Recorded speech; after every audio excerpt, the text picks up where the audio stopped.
This is the Bloody Disgusting Podcast Network.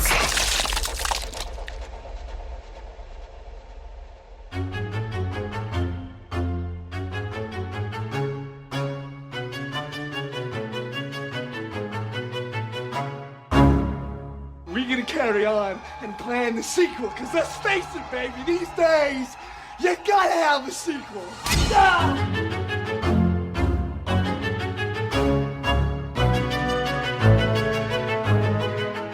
And welcome back to Micro Queers. It's your weekly roundup of queer horror shorts, and I'm Joe. And I'm Trace, and we're going into religion this week with Dean Puckett's The Sermon. Yeah, I thought you might like this one, and it seemed like good programming considering that we're already talking about a old British film. I actually did really enjoy this one. It's really funny, the aesthetic of it, and I don't know if our listeners are going to know this film, because I don't think it's gotten a wide release yet, or maybe it has, but it was reminding me of that movie, The Other Lamb, that we saw at Fantastic Fest last year. Oh, right, yeah, that's out on VOD. Okay, there you go. But that's a movie that I know you loved a lot, and I was not fully won over by it. And granted, that's not really a queer story, but The aesthetic reminded me a lot of that. And so but story-wise, this The Sermon short, loved it. I'm always wary going into a queer story, be it a short film, a piece of literature, or a TV show, or whatever, that deals with religion, because I'm like, well, this isn't going to end well, is it? And I was really... Spoiler, it doesn't, except it ends badly for the people who are perpetrating hatred. Yes, and so I was quite won over by this, and I really, really, really enjoyed it. So I'm glad that you picked this, because, listeners, spoiler alert, Joe picks all these. Of course I do. Yeah, so if folks haven't had a chance to watch it, your very brief logline for this film is a young woman's secret rocks an isolated church community in this folk horror tale. Basically tells you nothing. Yeah, I mean, it's basically like a lesbian in an undisclosed time period. Yes, purposely undisclosed. Yeah, two lesbians are basically like, whatever, we'll talk about it. If you haven't seen it, the link to the video is in our show notes as usual, or if you, for some reason, can't find that, you can go check our social media channels. Right. So I think one of the important things, and you kind of cued it right off the top, is that this is a film that has a very distinctive look and feel to it. Mm-hmm. And that's obviously by design, it didn't just happen to turn out looking like this, shockingly enough. But it should be noted that this is, I think, the first short that we've covered that was shot on 35 millimeter film. I think you're right. But yeah, I definitely noticed it still looks good, but it's missing that like sheen that you see in digital photography. Well, yeah, I mean, that's why he picked it, because he wanted it to have a bit of that aged feel to it, right? Mm-hmm. So I did manage to find an interview with Puckett, and he deliberately references the unholy trinity of folk horror that came out of British cinema in the late 70s. So basically you've got your Wicker Man. I'm going to say Wicker Man. Yeah. Blood on Satan's Claw and The Witchfinder General. And of course these are all about social anxieties from the late 60s, early 70s. I think the description of it as a folk horror tale works best, because you can also even go into something modern like 2015's The Witch, that was like very much kind of in the same, trying to accomplish the same thing just with a different story. Very much so, yeah. Although I guess you really could call it similar trajectories, because it's very much about like a young woman like finding her power. Yeah, exactly. Basically saying fuck all y'all and getting out of there. Right. Well, I think one of the things that really struck me about this film is it's a very simple story. Like, there's almost no dialogue apart from the sermon that is being delivered, and this is playing over imagery. But it also means that because there's no dialogue, like conventional dialogue, we're not getting any shot reverse shot. So the shots are more interesting and varied in that way, because we don't have to like focus on people's faces unless you want to focus on people's faces.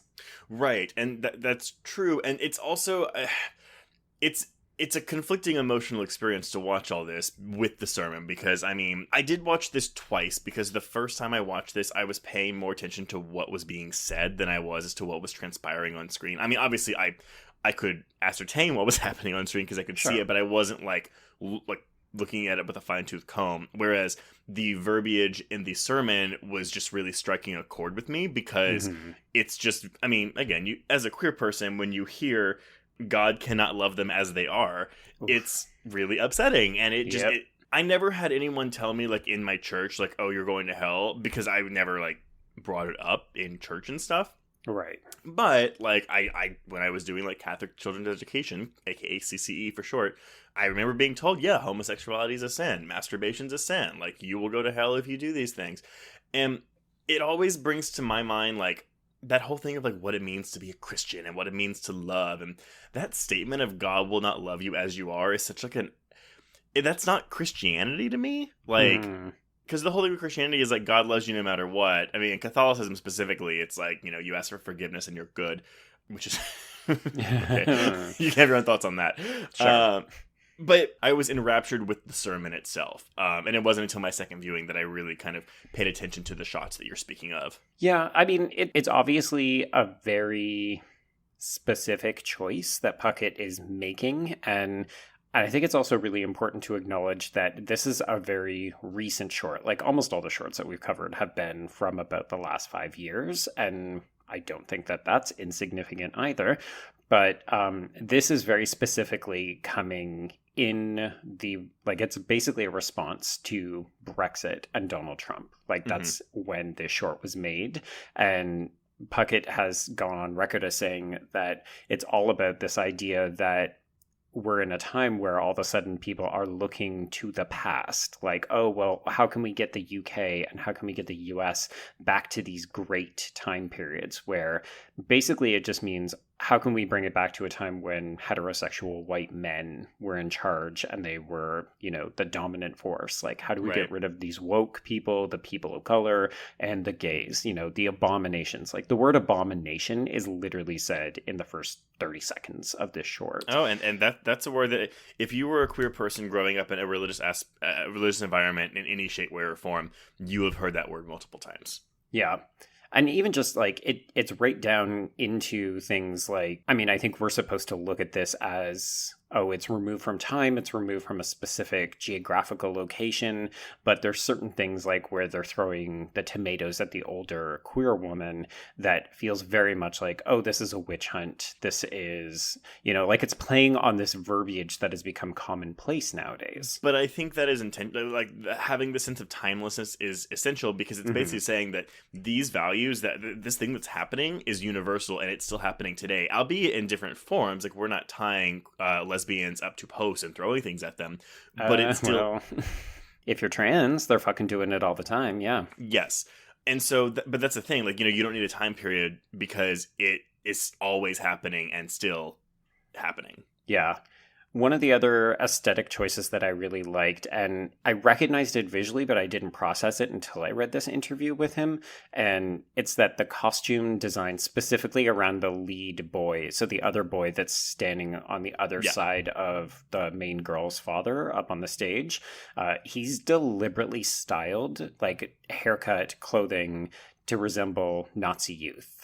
Oh, I could see that. I could totally see. And it's funny because when the short started, I thought they were supposed to be like love interests together. Because again, I forgot it was a queer horror short. Oh, I 100% think that he looks at her as like his future bride. And that's why he only goes after the older woman. And that's why he gives her the tomato when she joins the crowd. What do we think about the pairing of an older woman with a young woman? I like it. I actually think that it's very reflective of some fairly mainstream lesbian relationships that we see, but I love this idea that because so often when we've considered lesbian texts, it's often women who are the same age and or women who are very attractive. And I'm not saying that this older woman isn't attractive. Like, we barely get to see her before she's covered in fruit and blood. But I like this idea that, like, one of the things that's unorthodox about their romantic relationship is that, oh, this can't be a good fit because it's, you know, May, December. And it's like, no, like, love doesn't know boundaries such as age in that way, and it doesn't know boundaries as in gender. Well, and to be fair, we don't know the age of the young girl. We don't know if she's a minor or not, but it reminded me of all the complaints lobbied against Call Me By Your Name by the queer community of people that are like, okay, well, you have this, like, this older man, like, basically committing statutory rape against a 17-year-old boy, which I think in that movie, though, it was, like, not an issue because it was Yeah, they aged up the characters in the movie compared to the book. Well, Elio's still 17 in the movie, though. Yeah, but I think in the book, what's-his-face is supposed to be older. Nevertheless, though, people still had an issue with it was a 24-year-old man seducing, quote, I'm sorry, you can look at it that way if you want, but like falling in love with a 17-year-old boy. Right. But I'm on your side here, and we're not giving enough information to like really like go into like the specifics of the age group and whatever, but of course the reveal of their sex scene is paired with the tender age at which the homosexuals prefer their conquest, because that's always what we're told, right? We indoctrinate the gay agenda. We're bringing people in and turning them gay. Yeah, because that's a fucking thing. Yeah. So, I mean, I was watching this, like, I mean, there's a lot of emotions that I had watching this about a variety of different aspects of queer life. So I'm curious, what did you think of the shadowy black figure who lurks on the periphery and then we see is very deliberately, I don't know, caressing? Is that the right word? When the young girl makes her decision to poison the entire congregation? Yeah, so initially it appeared before she threw the tomato at her lover, and I thought it was maybe her internalized homophobia that was like personified in this cloaked figure. Okay. And egging her on. But then, of course, when the end of the short comes, and yeah, she like gets her fucking revenge, which bravo, standing so ovation, good. hand clap for you, girl. Yeah. I was thrown. So I'm like, maybe in the fruit throwing scene, she's like leaving her. It's her desire. It's leaving her identity that is dark. That's like, which is her queer identity. She's leaving it behind because it doesn't come up with her to throw the fruit. Right? She just walks by it. Correct. Yeah. Okay, and she does that. But then it's when she reclaims her identity that it gets closer to her and maybe even becomes more of a part of her. Interesting. I read it as the kind of like darkness that lives inside people. So it seems to gather around incidents involving like hatred and murder and the kind of darker impulses. So I think it's a bit of a condemnation on the decision that she's made, where like, did she need to kill every adult in this village? And the answer is maybe not. But I can't say, yeah, like I was 100% with you. The first time I saw this, it was playing at the Brooklyn Horror Film Festival. It was part of their queer shorts program. And I just remember when I got to that part, because I was just like you, I thought it was going to end really badly. I thought she was actually going to murder her older lover, which is like 100% what you're supposed to think. But I loved this idea that it was just gay wrath and gay revenge. It was like, yeah, fuck all of these people. Who cares? If you shouldn't have killed them, just kill them all. And you'll have people, of course, that are like, well, you shouldn't do that because you're becoming just as bad as they are. And to that I say, whatever. Fuck that shit. I'm sorry. It's a revenge short. Like, that's what this is. And watching her slit that guy's throat who was doing so satisfying. He was doing aversion therapy to the older lesbian, and it's so upsetting. And so to watch her slit his throat, yeah, again, totally satisfying. And then we just get the credits playing over them running away together. I love the ending. I love them just like, yep, pack a bag. We're getting the fuck out of here. We're going to go to some place and just start fresh. Love it. Love it. I agree. So on that note, then, would you watch a feature-length version of this? I think so. I'm really taken with the look and the kind of timelessness of the short. I just think it's exceptionally well shot, well edited, well costumed. I think the only thing that I would be hesitant about with a longer version of this is that I do think the decision to not have dialogue is super powerful. And you would obviously have to get rid of that. You would have to have dialogue in a feature-length film. I agree, but you could have moments that are like the ones in this short sans dialogue. But yeah, you would have to have dialogue to fill in the gaps a little bit more and flesh out your characters. Like, we obviously get enough of an idea of who all these characters are in this 10-minute short alone. But you can easily stretch this out. Now, it's going to be a slower burn, like The Other Lamb. Yeah, or The Witch. I think you were right on point when you said that. For sure. But I think you can easily make this more of like, I mean, yeah, this like kind of character study and a period-ish piece. I would keep it timeless, though. I like that idea. Because honestly, The Other Lamb was kind of like that too, wasn't it? Yeah, I mean, it helps when you basically move people into a commune or like just surround them with nature. It's like, exactly. Where's that exactly? So I think it's something that could absolutely be done, and I would 100% be down to watch it. But yeah, I really, really, really enjoyed this, and listeners, I hope y'all did too. So yeah, let us know what y'all thought. Reach out to us on the socials. But on that note, I think we can cross out the sermon. Yes, and cross out microqueers.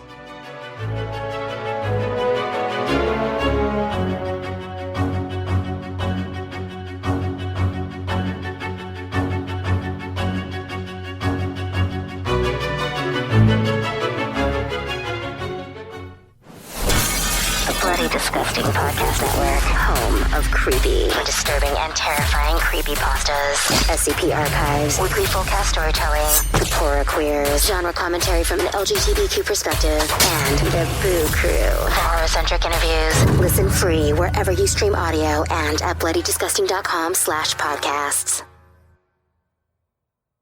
It was late in the afternoon when the professor and I took our way towards the east, whence I knew Jonathan was coming.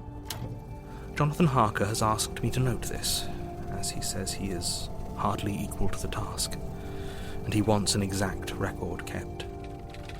Dear Madam Mina, I have read your husband's so wonderful diary. Strange and terrible as it is true. I will pledge my life on it. God preserve my sanity, for to this I am reduced. Safety and the assurance of safety are things of the past. I am in hopes that I shall see more of you at Castle Dracula.